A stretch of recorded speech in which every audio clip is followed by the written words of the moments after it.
Hello everybody, welcome back to my video. कैसे हो आप सब? आई होप आप सब ठीक होंगे, खुश होंगे। तो आज मेरे कमरे की हालत देखो, इतनी ज़्यादा ख़राब हो रही थी और मैं सुबह से सोच रही हूँ कि मैं क्यों ना इसकी हालत को ठीक करूँ। और मैं सोच ही रही हूँ, मतलब मैं कोई एक्शन ले नहीं पा रही हूँ। तो इसलिए मैंने सोचा कि मैं आज क्यों ना आप लोगों को भी बताऊँ कि जब आपका मूड ऐसा हो तो उसमें एक्शन कैसे लिया जाए। सो गाइज, मैंने सबसे पहले क्या किया, अपनी कुछ बुक्स थी जो तरतीब से रखी और उसके बाद मैंने चाय बनाई। और यहाँ मेरे किचन के विंडो से बहुत खूबसूरत बाहर व्यू आता है, बहुत ज़्यादा। यहाँ से एक्चुअली में ट्रैफिक गुजरता है, तो मैं बहुत ऊंचे फ्लोर पे रहती हूँ, तो वहाँ से नीचे का अच्छा खासा प्यारा व्यू आता है और सामने एयरपोर्ट का व्यू आता है और दूसरी तरफ भी इतना अच्छा व्यू आता है। तो मैं अक्सर यहाँ पे खड़े होकर चाय पीती हूँ या किचन में काम करती हूँ, मुझे बहुत मज़ा आता है। सो मैंने चाय पीने के बाद अपना मूड बनाया एक्शन की तरफ और फिर मैं स्टार्ट होके काम करना। आप सोच रहे होंगे मेरा घर इतना ख़राब क्यों है? एक्चुअली मेरा घर इसलिए ख़राब है क्योंकि मैं 2-3 दिन से बहुत ज़्यादा बिज़ी थी और मैं कुछ काम कर रही थी और उस वज़ह से मैं कुछ भी नहीं कर पाई। और सेकंडली मैं कुछ सेटिंग कर रही थी। जब भी मैं सेटिंग चेंज करती हूँ तो चीज़ें मैं बहुत बखेरती हूँ। बखेरना तो आसान होता है, बट उनको सेट करना वापस काफ़ी मुश्किल होता है और बहुत ज़्यादा मेहनत भी इसमें लगती है। यकीनन आप लोगों के साथ भी ऐसा होता होगा जो मेरे साथ होता है, क्योंकि ये तो कॉमन सी बात है, स्पेशली वो वाली फीमेल्स जो अकेले रहती हैं और घर भी मैनेज करती हैं और साथ में बाहर भी मैनेज करती हैं। तो फिर उनके लिए थोड़ा सा मुश्किल हो जाता है दोनों चीज़ें करना, बट मैं फिर भी काफ़ी ज़्यादा अच्छे से कर लेती हूँ। क्योंकि पहले तो मुश्किल होता था, बट आजकल मुश्किल नहीं होता, क्योंकि अब थोड़ी सी मुझे घर की आदत हो गई है,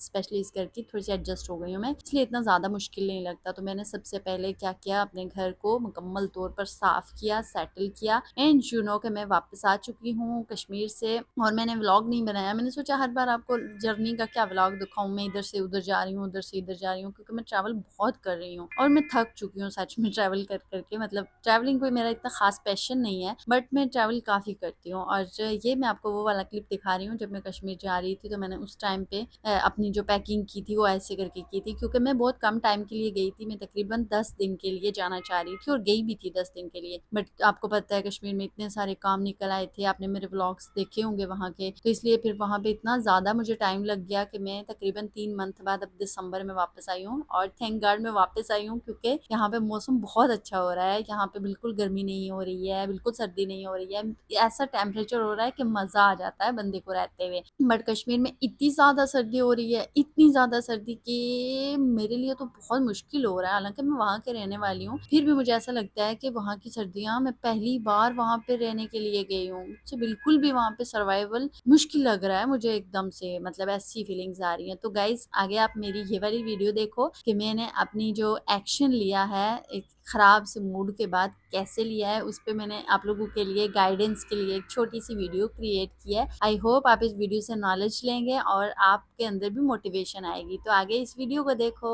जिंदगी में हमारे ख्वाबों का सबसे बड़ा दुश्मन कौन होता है? टाइम, लक नहीं, ओवर थिंकिंग। आज हम बात करेंगे एक ऐसे टॉपिक पे जो सबकी जिंदगियों में बहुत अहम है, ओवर थिंकिंग वर्सेस एक्शन। दोस्तों, सोचना गलत नहीं है, हर काम को शुरू करने से पहले आइडिया और प्लानिंग की जरूरत होती है, लेकिन जब सोच इतनी बढ़ जाए कि वही काम रुक जाए तो वो ओवर थिंकिंग बन जाता है और वही लगाता है हमारी ग्रोथ का ब्रेक। फर्ज करें एक इंसान है जो अपना यूट्यूब चैनल बनाता है और वो हर दिन यही सोचता है कि कौन सा टॉपिक लूं, लोग देखेंगे या नहीं, और इसी सोच में वो 6 महीने गुजार देता है। जबकि दूसरी तरफ बी बिना सोचे एक वीडियो अपलोड करता है। गलतियां होती हैं पर वो सीखता है। 1 साल बाद ए अभी सोच रहा होता है और बी ग्रो कर रहा होता है। ओवर थिंकिंग का मतलब है कि काम से पहले ही रिजल्ट के बारे में सोच लेना। हम फ्यूचर के बारे में प्रिडिक्शन करना शुरू हो जाते हैं और इसी चक्कर में हमें सब चीजें मुश्किल लगने लगती हैं और ये एक तरह का मेंटल लूप है जिससे निकलना मुश्किल लगता है। रिसर्च कहती है कि ओवर थिंकिंग से स्ट्रेस हार्मोन्स बढ़ते हैं, फोकस कम होता है और प्रोडक्टिविटी गिर जाती है। मतलब जितना ज्यादा सोचोगे उतना कम कर पाओगे। इसीलिए एक्शन लेने वाले लोग परफेक्ट नहीं होते, बल्कि वो परफेक्ट बन जाते हैं क्योंकि वो एक्शन लेते हैं। और जब आप एक्शन लेते हो तो रियल वर्ल्ड आपको फीडबैक देता है और वही फीडबैक तुम्हें इंप्रूव करता है। दोस्तों, ओवर थिंकिंग मेन रूट होता है फियर और फेलियर का। फियर यानी लोग क्या कहेंगे और अपने ऊपर डाउट होने का फियर। लेकिन याद रखो, एक्शन से ही फियर कम होता है, थिंकिंग से नहीं। तो नेक्स्ट टाइम जब तुम्हारा माइंड ज्यादा सोचने लगे तो एक सिंपल रूल याद रखना, 5 सेकंड रूल, यानी सोचने के बाद नेक्स्ट 5 सेकंड में एक्शन लेना, चाहे वो छोटा ही क्यों न हो।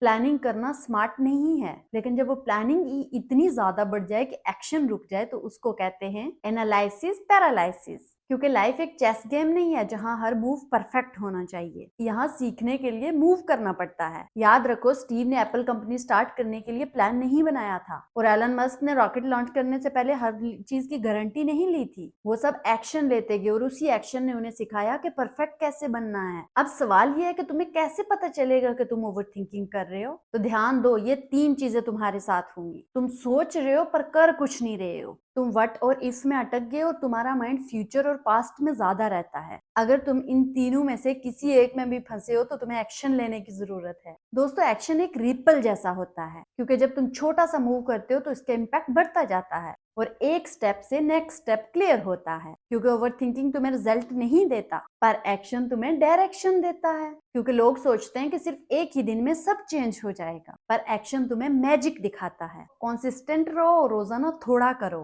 पर करो जरूर। फिर देखो, सोचने का टाइम कम और प्रोग्रेस ज्यादा मिलेगी। क्योंकि ओवर थिंकर सोचता है कि परफेक्ट होगा या नहीं होगा, पर एक्शन टेकर सोचता है कि चलो छोड़ो, ट्राई करके सीख लेंगे। बस यही डिफरेंस है सक्सेसफुल और स्टैग्नेशन होने का। अपने माइंड में एक ही लाइन रिपीट करते रहो, मैं रेडी नहीं हूं पर स्टार्ट करूंगा। यही लाइन तुम्हें ओवर थिंकिंग से एक्शन की तरफ लेकर जाएगी। एक नोटबुक लो और रोजाना उस पर लिखो कि आज मैंने क्या एक्शन लिया है। चाहे छोटी क्यों न हो, ये हैबिट तुम्हें सोच से एक्शन की तरफ लेकर जाएगी। और याद रखो, ओवर थिंकिंग तुम्हें रोकती है और एक्शन तुम्हें चलाता है। परफेक्ट प्लान नहीं, परफेक्ट एफर्ट चाहिए। क्योंकि आइडिया सिर्फ आइडिया होता है जब तक तुम उसको रियलिटी में नहीं बदलते। क्योंकि जिंदगी सिर्फ उन्हीं का साथ देती है जो कुछ करने की हिम्मत रखते हैं। और सोचना छोड़ो और करना स्टार्ट करो। और लाइफ में एक छोटा सा एक्शन आज ही लो, because remember, action is real super power. तो कमेंट सेक्शन में जरूर बताना कि आज आपने एक्शन लिया या सिर्फ ओवर थिंकिंग की है।